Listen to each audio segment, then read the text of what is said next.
One thing's for sure, there's a lot that you don't know. Never go into that environment thinking that you know everything. Hi, I'm Andrew Lever. I'm the CEO of Brand Partnership Group. We employ just over 550 people, and this is my Duvet flip. You were probably one of our first ever guests to come on the show. You believed in us, you sponsored us, and you said, yeah, let's do it. Consistency's in your DNA, but how can others build that consistency to grow in their career, to grow their business, to grow a partnership? The more that you can create a clear pathway with a plan centred around it, everyone then can follow the path, and that's where you become consistent. And have you always had a plan? There's always a plan, but it's ever evolving from week to week. One thing I do bring to any environment is calmness. So calmness and consistency can drive you through a lot of unexpected changes. Brand Partnership Group, tell me a little bit about what it does. We help predict the future of what our clients would be looking for longer term and how we then build that within our agency. If we see a path that we want to take and the leadership team are all aligned to it, then that's the path that we'll take. I've asked you before, I ask you every time I meet, what's your duvet flip? What gets you out of bed in the morning to flip the duvet? I'd say I'm at the stage where... Hi, I'm Andrew Lever. I'm the CEO of Brand Partnership Group. Before sitting down with Jack again, I'm feeling great. I'm most excited to talk about where things have evolved since the last time Jack and I spoke. I wanted to come on my duvet flip again. I've become friends with Jack over the last 5 years, and it just felt like the right time. I think Jack is a phenomenal host. I mean, the show's just gone from strength to strength in the last 5 years. Right, Jack, let's do this. So I normally say, Andrew, to my guests, welcome, but for you, it's welcome back. It's great to be here. Thanks for the opportunity to come back again. I'm just so excited all week because you were probably one of our first ever guests to come on the show. You believed in us, you sponsored us, and you said, yeah, let's do it. And you came on the show, you didn't know what to expect that day. And now the show's grown. Yeah, massively. And I thought, you know what? Why not to start the year, to bring you on and see how you've grown in your organisation, because the organisation you run is so special and so inspiring. But you know where I'm going to start, don't you? First job. For those who've not seen this before and not come across you. Back into the archives. Let's go, yeah, they can go if they want, but that's a lot of scrolling. Let's just start here. Tell me a bit about your first job and how you ended up becoming a CEO. Like, I want to hear that journey. Yeah, so it started way back in the 90s. Sainsbury's was actually the first, I'd say, proper job I got whilst I was at college, and it kind of then evolved into a bit more of a permanent role. Then I got the opportunity to go into Unilever, so a big global business. It was only meant to be for a 3-month period, so I went in there as a sales trainee to help the sales team forecast their plans for the year ahead. So this was at the back end of, I think it was 1997. And that 3 months then turned into almost 10 years. And then learned a hell of a lot through that time at Unilever. I mean, there's not many better places to learn everything about sales and marketing and business in general, and working with some phenomenal customers, from the independents to then going into Tesco's and working within the Tesco business unit for a number of years. It was, I would say, a really good grounding, sort of starting out. That then led me to an opportunity out in France, and my last year in Unilever was spent out in Paris. So you're not good at French though, are you really? Terrible. So there's a couple of stories there about the French teacher coming to see me late in the day. And she would always try and put me under a huge amount of pressure by coming into a meeting and trying to pull me out because maybe the lesson was meant to start at 6 o'clock. So she would try and put me directly on the spot in front of everyone, pull me out of the meeting. Then we'd then sit for about an hour and a half and try and learn a lingo. And that was a bit of a problem at the end of the day because your brain is still in kind of business mode And the last thing you want to be doing is then trying to learn a new language. So I found that the best way to do it was just to be outside and in the environment. So I probably picked up more in the weekends than I did during the week when I was having the lessons. I bet you know how to order a croissant. Croissant and coffee. That was the most important, and beer. The three most important things that I found when I was out there. But loved every minute of it, and then got the opportunity to then come back home. So back to the UK and work for Coca-Cola. I just want to dig into your experience in terms of getting the opportunity to go to France and not know the language. Wasn't that daunting? I barely speak English. I'm Essex, as you can probably tell. But did you anyone who's got an opportunity to go and work abroad or go into an environment that they don't speak, their first language is not that environment, what's your advice to them? And how was your experience? That must have been a little bit daunting. Yeah, I think it could have been daunting. I think if it hadn't have been for the individual I was going to go and work for, and I'd already built up a rapport with this guy for maybe a year or so. And he was so supportive and encouraging and helpful in getting everything set up. And again, I guess the benefits of working for a big organisation is that a lot of that stuff is then taken care of in terms of an expat and the moving setup and rental subsidies and all of that kind of stuff. That element is quite seamless from a larger organisation. It's probably not the same for every organisation, but certainly for my time at Unilever, I couldn't have faulted the way that they helped me and the family move out to another country. Then supplying the teachers to learn the language is another added benefit. So whilst it probably feels quite daunting, I was so fixated on the job that I was about to do and the excitement of what I was potentially going to learn from that opportunity, that the element of being daunted didn't really appear in those early stages. It was probably more daunting for my wife, who we had our first child, and she was then pregnant with our second, being in another country with no family or friends around you. Thanks, Andrew, for that. And then me travelling most weeks to other countries, I think she found it more daunting, but she then probably enjoyed it more than I did as she got used to the whole surroundings and the pace of life and the picking up the language far quicker than I did. I mean, she was almost fluent within 6 months because she had an English teacher that was married to a French guy, and they would just go off and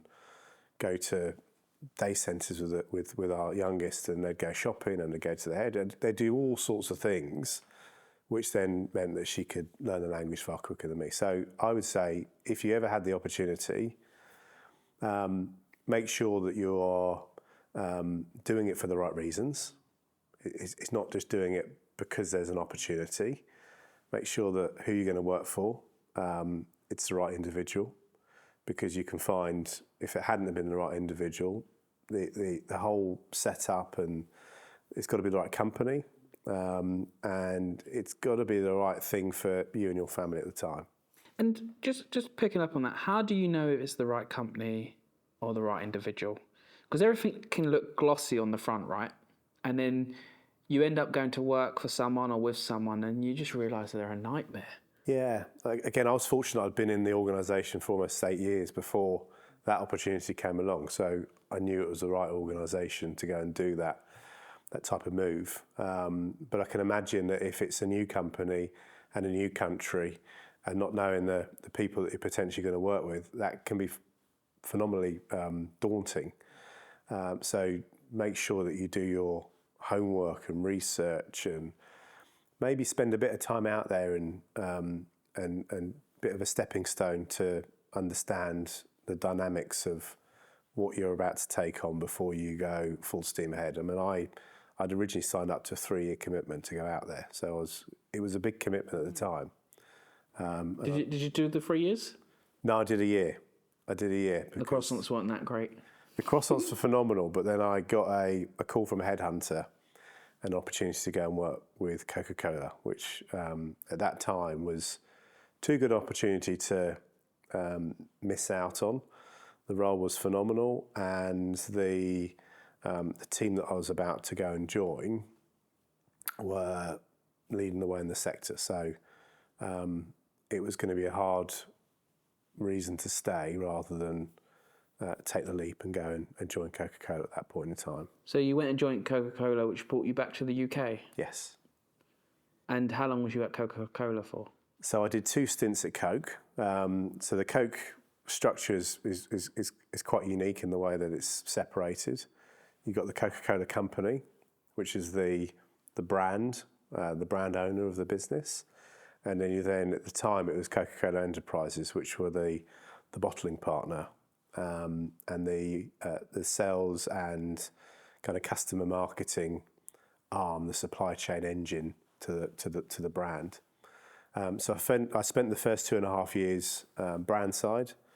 So I did a commercial role, and that was really trying to help and build the gap between the bottling division and the brand side. So where the brand would spend phenomenal amounts of money on marketing assets and brand campaigns, how do we then take that opportunity and make sure it gets traction and cut through all the way through to customer and then end consumer or end shopper? So being able to then fill that gap and help the brand teams understand a little bit more about the dynamics of the retailers and the customers that you deal with, but also who is your end consumer or end shopper, because the individual that might drink Fanta might be different to the person that's actually buying it in a supermarket, because it might be a mum or a dad on a weekly shop that are buying it then for the family. So the targeting in those sorts of environments, whether it's a retail environment or convenience environment or cash and carry or online, what your messaging is from a brand perspective can change dramatically depending on the environment that you're selling from and who the potential consumer versus shopper is. Wow, and I know you're all about human connection. Like, what did Coca-Cola Enterprises teach you about human connection? Did it teach you anything about human connection? I saw you downstairs drinking a Pepsi. Yeah, it's very funny. There's one thing I still do, even to this day. If I've worked for a Unilever, a Coca-Cola, or Samsung, I'm still very brand loyal. You are. And you'll never see me sort of steer away from the brands that I've worked with. And again, the human connection comes from within the teams that you work with, the customers that you work, again, with, and then the extended team, and those that might be remotely based, and those that are connecting directly with the end shopper or end consumer. So human connection today, yesterday, in the future will always be important in any business. And that's why I guess my evolution into where I am now has always had that consistency of human connection central to everything we do. I'd love to know, how do you become consistent? Like, how? I think when you're consistent, it's job half done. Like, but not enough people are consistent. But I've known you for a long time. You like to stalk me. No. Like, consistency's in your DNA, but how can others build that consistency to grow in their career, to grow their business, to grow a partnership? Yeah, I've never really thought about consistency and being aware of how you become consistent every day. I think it's probably driven by the people you got around you and learning from others, listening to others, clarity, communication.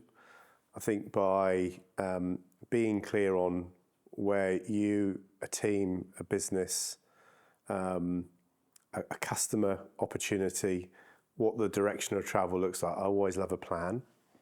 Oh, So don't I know it? The more that you can create a clear pathway with a plan centered around it, then everyone then can follow the path to some degree. And that's where you become consistent. Because I guess if there's a plan and you review it and you're aligned to it, there is then real clarity within the organisation around where you're headed. And have you always had a plan?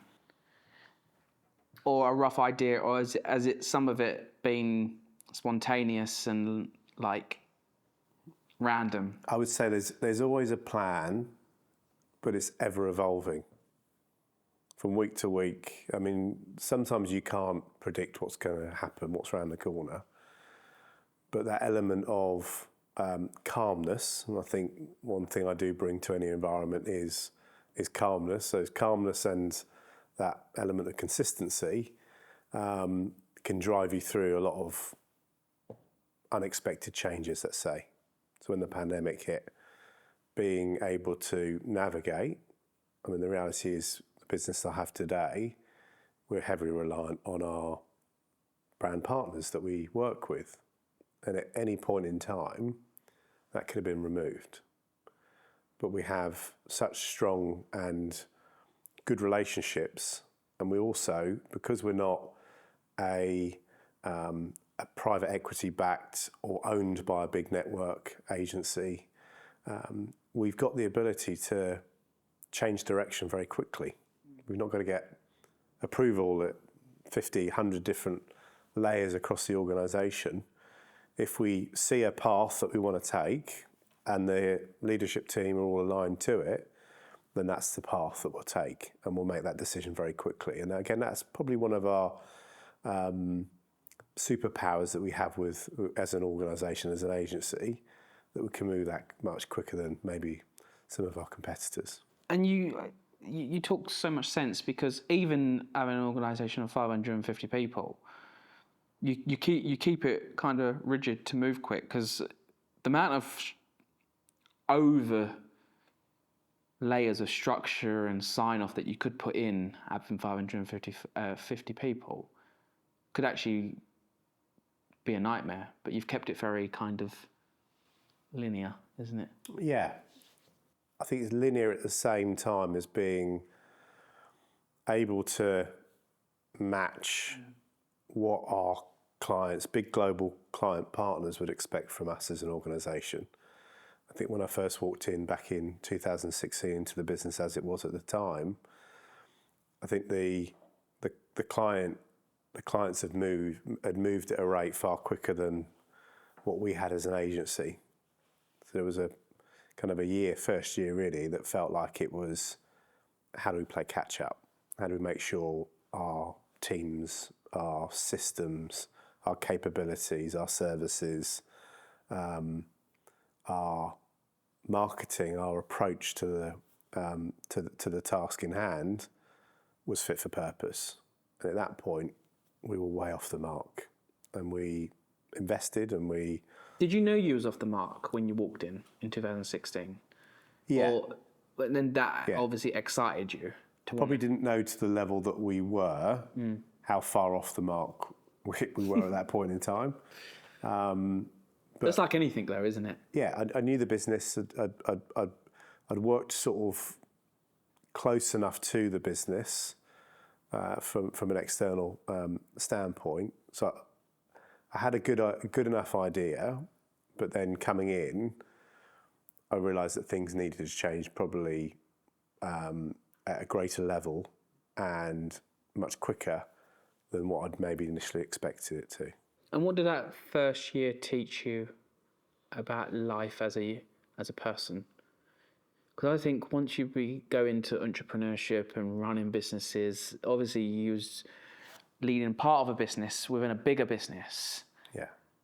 What did it teach you about life that you want to pass on? Did it teach you anything like, some things that you just have to experience it? Yeah. I mean, one thing's for sure, coming from a corporate business into an agency and running it, there's a lot that you don't know.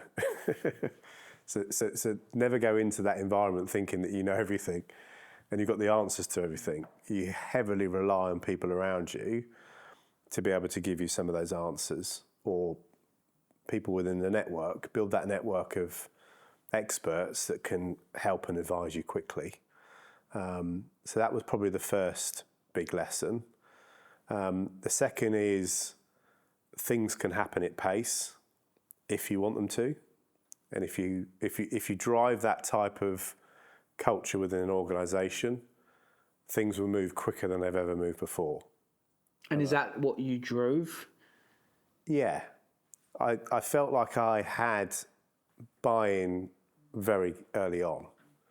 And that, again, comes down to coming into an organisation, being open and being transparent and sharing a view in terms of a plan and a vision. Everyone then buys into it, and then you then are all in it together to go and execute it. Did you ever pause for a moment and say, oh, we need to get sign off for that? Because you always had that kind of, oh, we need to put a plan together. It has to go through financial control and all that. And I know you've got that now in place, but did you look around and go, actually, I'm running this organisation now. We don't need to do that. Yeah, the owner of the business when I came in 2016, he was still involved. And I've got kind of a lot to sort of pay back to Neil for his support. It's still there now, after all this time, almost 10 years in the business, as business partners. He's been in the industry for 30 years. He created what it was back then, and he's still got a huge amount of knowledge on how our sector works. So having that in the background was absolutely priceless for me. That is priceless, having someone that you can kind of confide in, turn to, and has got your back as well. Yeah, isn't it? but also somebody that had absolute trust in me just to go and do stuff. And there were some mistakes that we made along the way. We created businesses, we created services, we spent time and energy on pitching to clients, and we then realised that we were in the mix as part of a pricing exercise. So the incumbent could be then driven down on price and kept in the game. So we learned a lot in the first few years of not only what the business needed, but also what our clients were looking for, but helping to then predict the future of what our clients would be looking for longer term, and how we then build that within our agency. And all that learning and experience is gold, right? Yeah. Because you never forget it. You can go in and do something, and then you find out that it's just a pricing anchoring point. You're like, okay, that's where we don't focus. This is where we do. It's exciting business. I believe business can be such a force for good, and it can make such a change to people's lives. But sometimes it gets a bad rap. Yeah. And you just need to make sure that you have your values, you deliver really well, and then you also have fun in the process, which I know all those three things I just said, obviously becoming friends with you, but also working with your business and turning up and seeing your team, they're all there. Yeah. But a lot of businesses don't have that. Why have you been so kind of clear in making sure that those three things always happen? Because you could have went in and said, okay, let's just see what hits the wall. Let's just rally. Let's just be bulldogs and run at everything. But again, is that your calmness? Because you are calm. I remember when you and I went into a bank and someone was robbing it, you just carried on. You're just calm. I'm not calm. I'm a nightmare. Yeah. What do you mean, yeah? Oh, yeah. I was like, I'm agreeing with you. I'm calm. Yeah. And I guess there are moments where you feel like you're out of your comfort zone, and you're not necessarily as calm behind the scenes as you maybe portray on the external factor. But yeah, I think going back to the bit around fun and values and making sure that the environment that you create is right. Again, I'd learned from the best. When you think about the Unilevers and the Coca-Colas and how to have fun with brands, how to feel passionate and engaged with the brands that you work with. Coming into Samsung when it was, I guess, the start of the big growth period for the mobile sector within Samsung, you just felt the energy.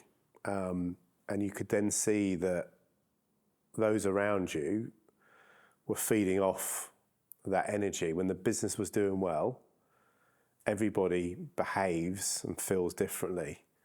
And I've seen it when the business is doing well, but when the business is not doing so well, you can see the negative impact that has, where the values are starting to become less important.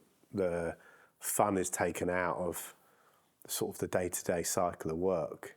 And that has a real impact.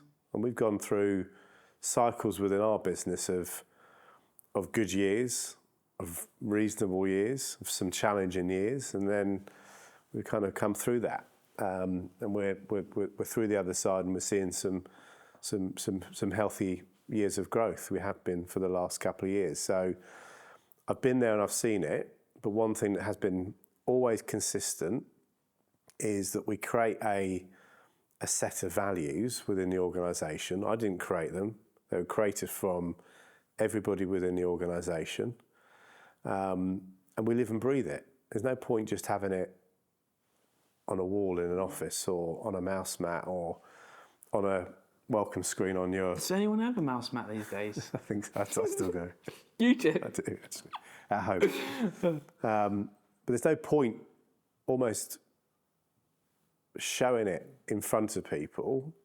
It's how do you make sure it's constant and it's consistent and it's there every day of the week. So we, probably 6 or 7 years ago, we created the ethic values, where we then talk about how individuals across the business demonstrate either bits of the ethic values or consistently across all the ethic values on a regular basis. And it's been there every week, every month, recognition, rewards, reminders, ethic VIPs. People talk about it without us having to talk about it within the organisation. That's what you want. That's what you call culture. It's part of who we are and what we do. Hello, Otto Sergey. Hello, Mr. Alexander. Are you looking for a credit card? Oh, he's good. With Otto Sergey's handy credit card feature, he'll check your chances of approval before you apply, without impacting your credit score, taking the guesswork out of finding a credit card. Simples. Hey, that's my line. I want to talk a little bit about brand partnership group, because a lot of people will be tuning in and going, brand partnership group? Who, what, where?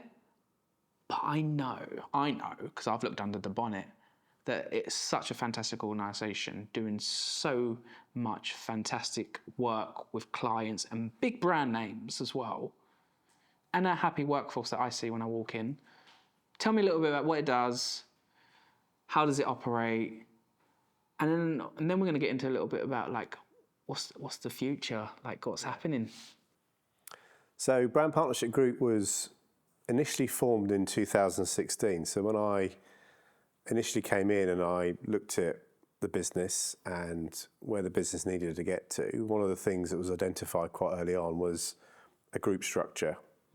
Because at that point in time, it was blue square marketing. It was one client. And you had green triangle. Yeah, green triangle. pink this, no. It was a sort of a single entity with one set of services, and there was a lot of risk attached to it. So looking forward and being able to then put a group operation across it gave us then the flexibility that when the time was right to bring other agencies into the group, we could then do that under the holding company. And that's what we've been doing over the last 10 years, is been building it up to where it is today. It's taken that long to get it to where it is. But that's things in life, isn't it? Yeah. Things take time. I'm starting to realise, and you and I have conversations all the time about action and speed and how do you move quicker. Yeah. But then we look at each other and go, actually, things are going to take a little bit more time. Yeah. We just want things moving quicker, don't we? But then interesting to that is, again, the conversations you and I have is where we started a conversation 5 years ago, we might have tried something, didn't work, and we've come back and it's then now maybe the right time to do it. And it's still a opportunity, but it just wasn't the right opportunity at the right time. We started as singers and now we're back in back in singing. We don't want to be singing, that's for sure.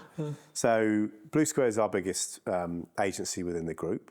That's where the majority of the people sit, and that's an outsourced sales and marketing agency. And what does that mean? Like, what does that mean, outsource sales and marketing? So we have people to help our clients. We've got 3 big strategic clients within Blue Square, and that's Samsung, that's Hewlett Packard HP, and we've then got SharkNinja. They're just based over there. I can see them. I can see them at Battersea. Andrew, stop sharing my location. You're gonna get me in trouble. I'm gonna have to hire the security. When you found it out, you was outside. I know. I can't get away from this place.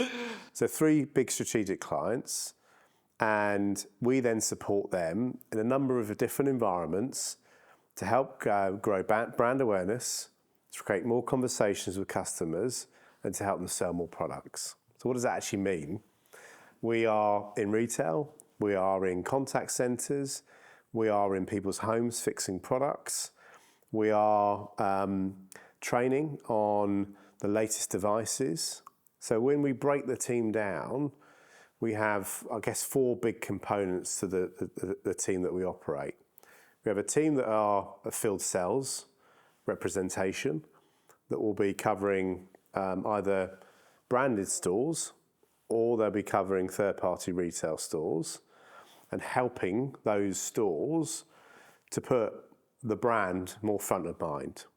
So how does a Samsung, an HP or a SharkNinja have greater awareness within those stores, have greater presence in those stores, and have greater connection to customers coming into those stores?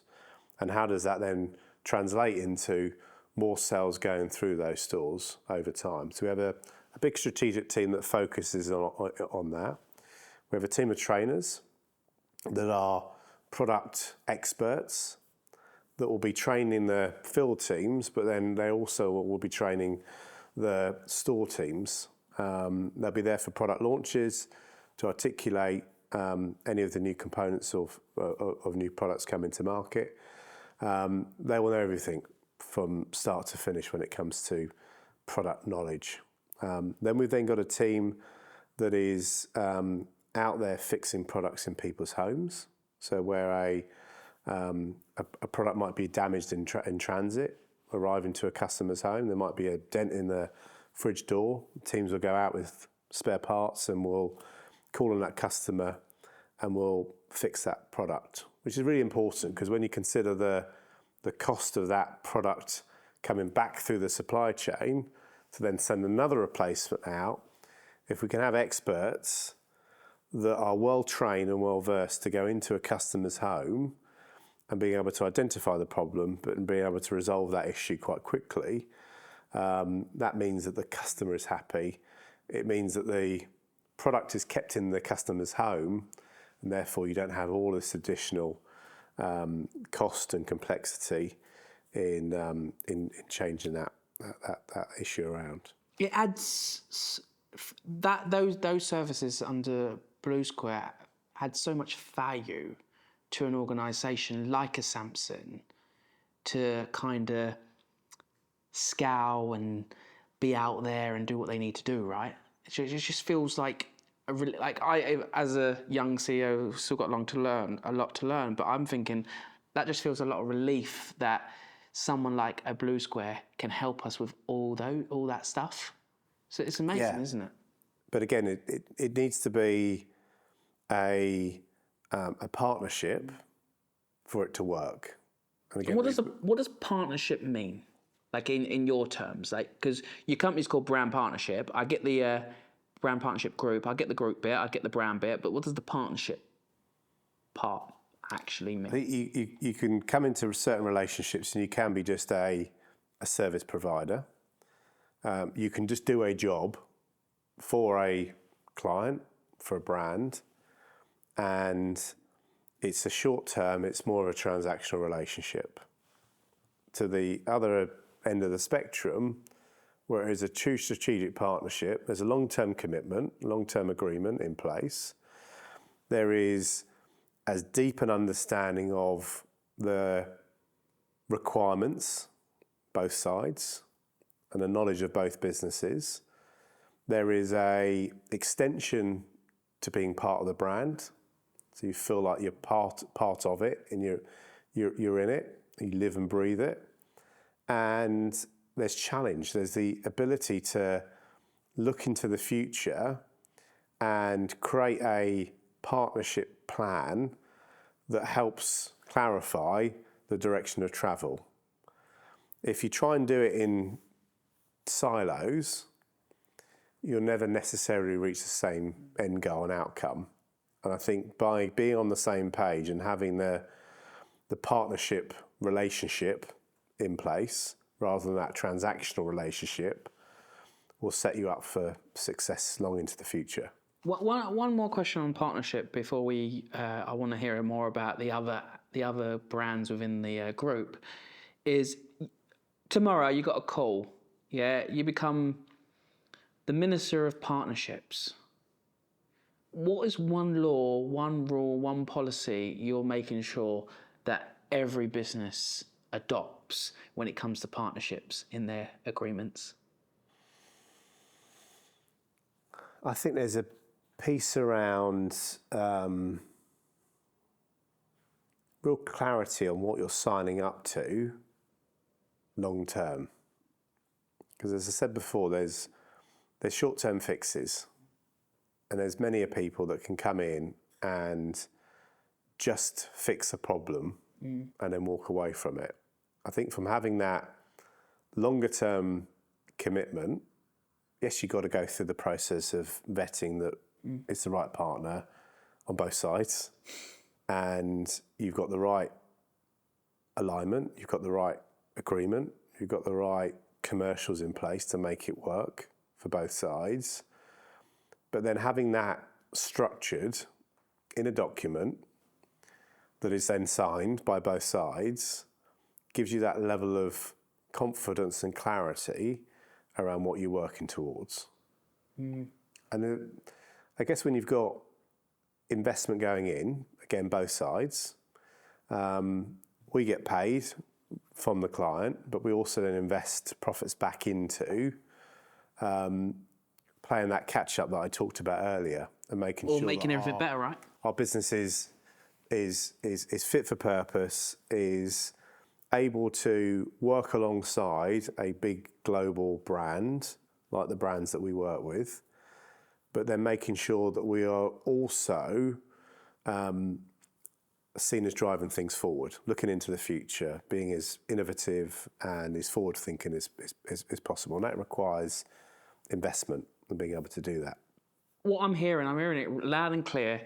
If you was the Minister of Partnerships, you would make sure that every brand had clarity when signing a long-term partnership, so they know exactly what they're signing up to and everyone's on the same page. As well as the due diligence that you are the right partners. Both sides, right? To set you up for success going forward. So how do you do that? Do you have to go on a partnership date? Like, if you're signing into a big partnership with someone, yeah, $1 million+ deal, yeah, how do you know they're right? Like, and that's on both sides, yeah? Like, because you could partner with someone and go, 3 months in, this is not what we thought it would be. Yeah. Like, how do you make sure that they are a partner for choice for you as an agency as well? Yeah, it's probably not enough, I would say, enough of that. I think you hope that there's enough information, insight out in the public domain that will give you that steer. And typically the businesses that we work with have been around for a long time. They've got There's strong kind of CSR for good strategies.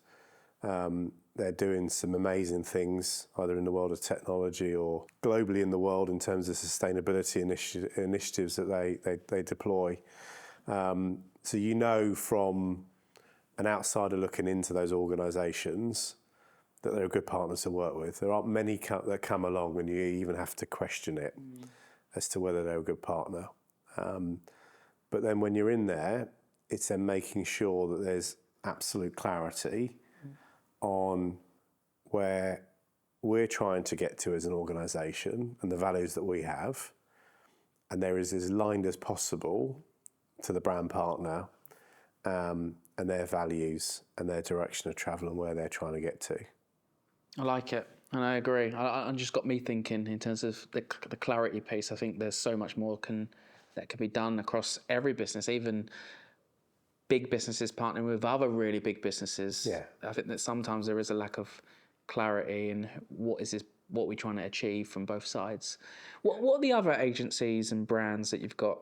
Do you call them agencies? So agencies, so Crew Live is our second biggest. That's a cool one, because this backstory of Crew Live is really interesting, isn't it? Yes, 20 years history. Really started through the world of education and student brand ambassadors, and has evolved over the years. Used to attract a lot of the talent from the West End.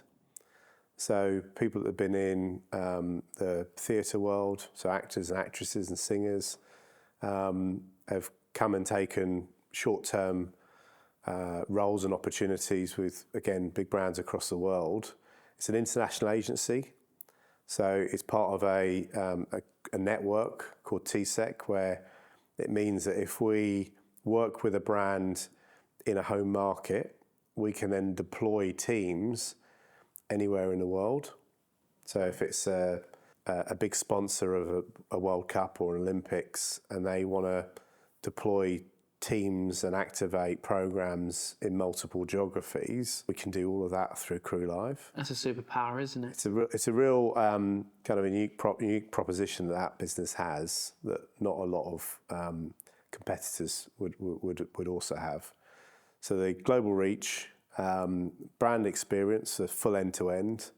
So from short-term campaigns to much longer-term campaigns, but being able to manage everything from the creative to the production, to the operational management, to the staffing. We can do the whole end-to-end play now with Crew Live. And that, yeah, again, that's what you want, don't you, from a partner? Someone who can come in, manage it, and help you. Yeah. Rather than, we can only do this little part, and then you're going to have someone else to do this part and the production. It's just having someone who can just say, you partner with us, consider it done, kind of thing. Yeah. That's what it leads on to Rise. So our last acquisition. So I don't know much about Rise, so tell me a little bit about So joined Rise. the group in end of October this year. So they've been in the world of growth engineering, as they call it, for probably the last 7 years, but a real makeup of talent that can go into any brand's organisation and help them engineer growth opportunities. So where a business might be lacking in being able to take consumer data, segmentation data, marketing strategy, partnership strategy, being able to put all of that together and then to come up with a fully engineered growth plan is typically what that business does day in, day out. Wow. And working with some phenomenal organisations again, internationally, and creating some really cool initiatives, concepts, and ideas through just looking under the bonnet and taking data that's not necessarily, there's lots of data in these big organisations, but not necessarily teams that know what to do with it. And the team will come in and look at it from an external point of view, but also then take the internal data and then deploy that into growth strategies. And then have you got another agency? How's that? Another agency is just going through the realms of sign-off, so I can't really talk too much about it now. Yeah. But more into the tech space and how we do two things really. One is engage with communities and fans in the world of sport and entertainment, and then secondly, how do we connect to more customers in a digital way through customer experience services and solutions. That's exciting. But we'll pause it there because I know you can't talk much about it, but I know all about it, so I'll just comment it after it's gone live in the show. I want to talk a little bit about your passion, ambition, and kind of, you've always cared about the youth agenda. It's part of one of your pillars. It's part of one of your kind of your do good strategies, isn't it? Yes. So for good. So why do you care so much about supporting the next generation? Why are you always putting your hand up to support? And what does it mean for you and Brand Partnership Group? Yeah. So it was how we got to meet. So those 5 years ago when I first came on Duvet Flip, and I'd always been a big advocate of helping young people, and I kind of through the business world, you kind of reflect, you look back into the data points, you look at what happened with the pandemic and the impact that had on so many young people out there, and it feels as well like things like the education system hasn't really moved on, and there is a lack of skills and knowledge around health and well-being, around financials, and young people being able to kind of navigate their way into the world from a financial standpoint. And there's a piece around mental health and resilience and mental strength. And I only saw some data a couple of weeks ago that talked about in current secondary education, the number of kids now, I think it was 1 in 3, have low confidence, low self-esteem at school. You sort of start thinking, okay, well, 1 in 3, so the average class in a typical school is about 30, so there's 10 individuals in that classroom that have got low confidence. So what's being done about that? What's out there? I know this is another great example of what you're doing and the mission that you're on to try and help those young people, but there's not enough done. There's lots done in pockets, but there's not enough that's being pulled together as a national, global strategy around what has to change, and how do we make it change and make it change quickly. You talk so much sense when it comes to confidence. We had the late Jacqueline Gold on the show. What a beautiful soul Jacqueline was. And she said courage comes before confidence, and there is not enough mechanisms to create the encouragements so the young people can build the confidence. But this is where great organisations like Brand Partnership Group come in, because they can help by creating the encouragement, can't they? Yeah. By getting involved with incentives, supporting, offering apprenticeship opportunities or jobs for young people, skilling people up. I think that's where I really love business, because yes, I'm a big believer. I'm a big believer, actually, businesses should make loads of money, and profit. Because the more money businesses make, the more people we can feed, the more mortgages can be paid, the more people can give jobs. And I know there is a whole other side where people go, oh, these corporates. But I'm a big believer. I want businesses to make as much as they can, because we can then do more for all people. Yeah. What are some of the things that you've done since the strategy that's really kind of been a blessing and team have really got involved with? I know obviously you've been on the show twice, and that's and this show today is going to inspire and motivate lots of different people from all different ages, but lots of young people. But what are some of the things you've done? I saw didn't you jump out of a, was it a plane? Yeah, it was a plane. Yeah, last What are you year. doing that for? I don't know. I don't think I'll be doing it again, that's for sure.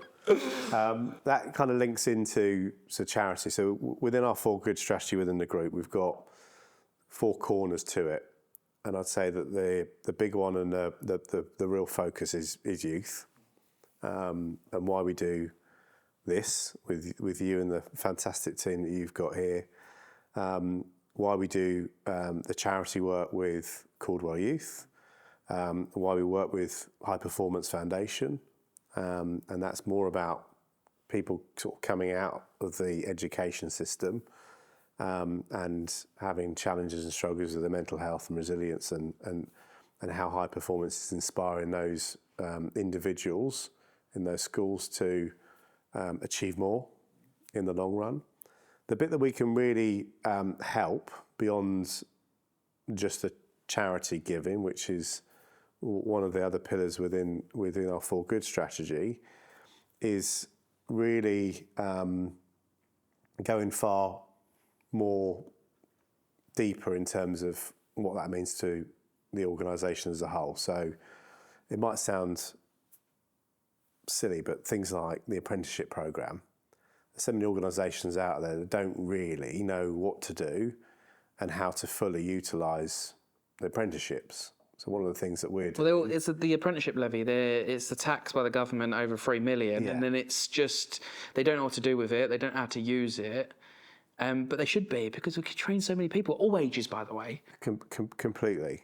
And you think about those challenges in schools and lack of skills. Well, why not put them on an apprenticeship program? So we're going to open that up over the next 3 to 5 years, give more young people opportunities to come and work in our organisation across all the agencies, but then also how do they get access to some of the brands, the phenomenal brands that we partner with, and almost us becoming an academy for bringing that talent on board, giving them their early kind of career training, and then making them ready to then go into some of those big global organisations. I think that's amazing, because if we can train the next generation in a way where, being an agency, you know how it best works. Yes.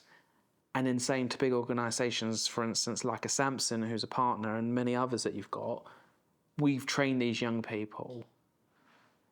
Now they can come and be talent with you, is incredible. Yeah. Just incredible. And you've always had that, and that's what, like, obviously we've connected. We connected because of youth. Now I can't get rid of you.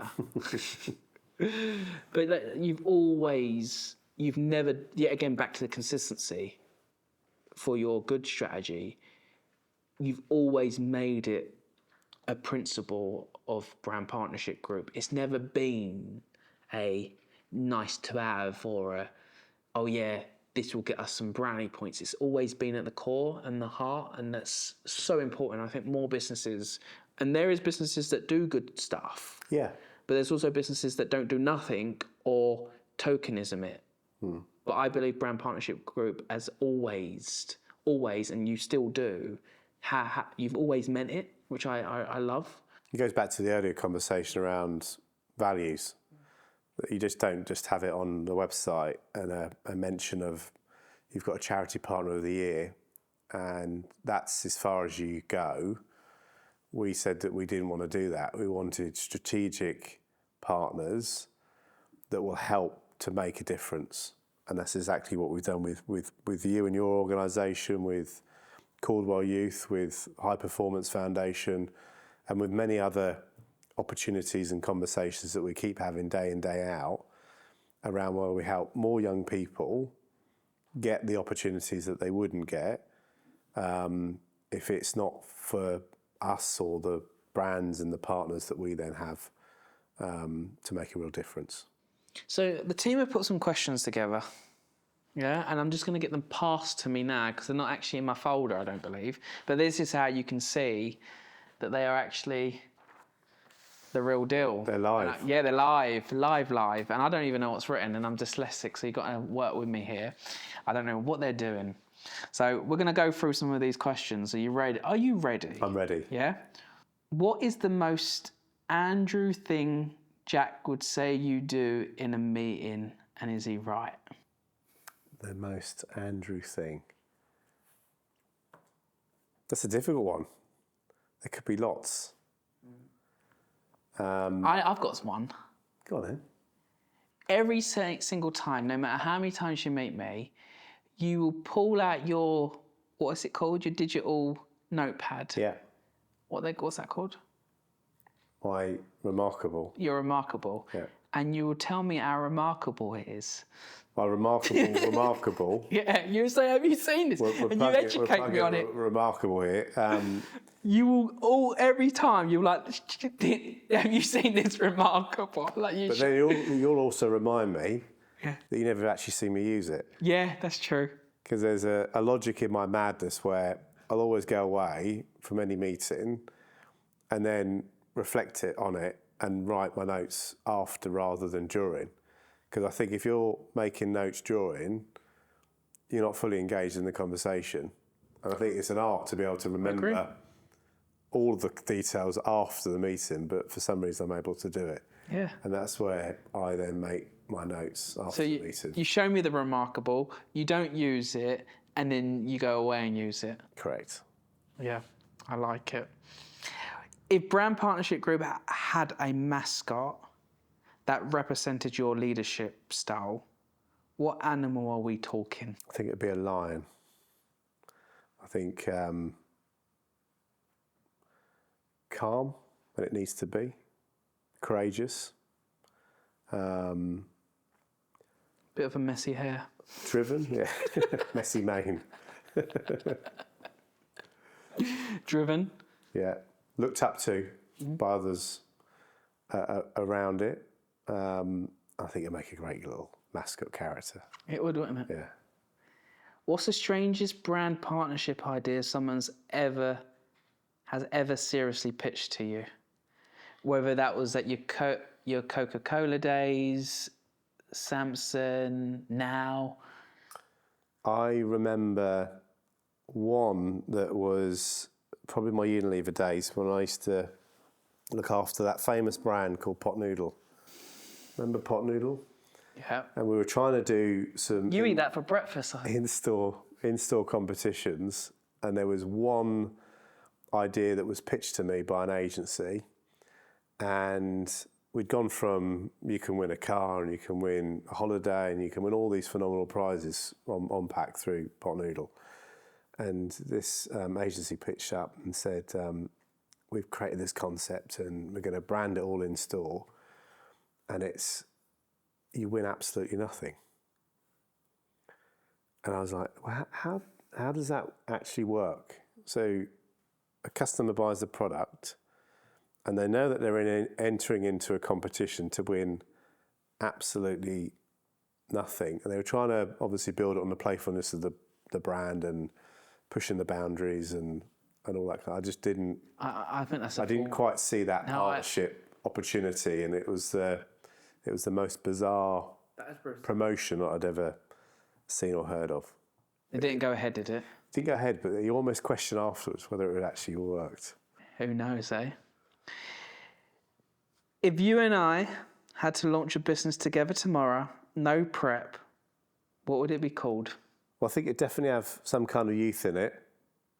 I think it would be maybe an environment where you can bring young people into a space, maybe, where it would then create opportunities for those young people and give brands the opportunity to showcase technologies, career opportunities,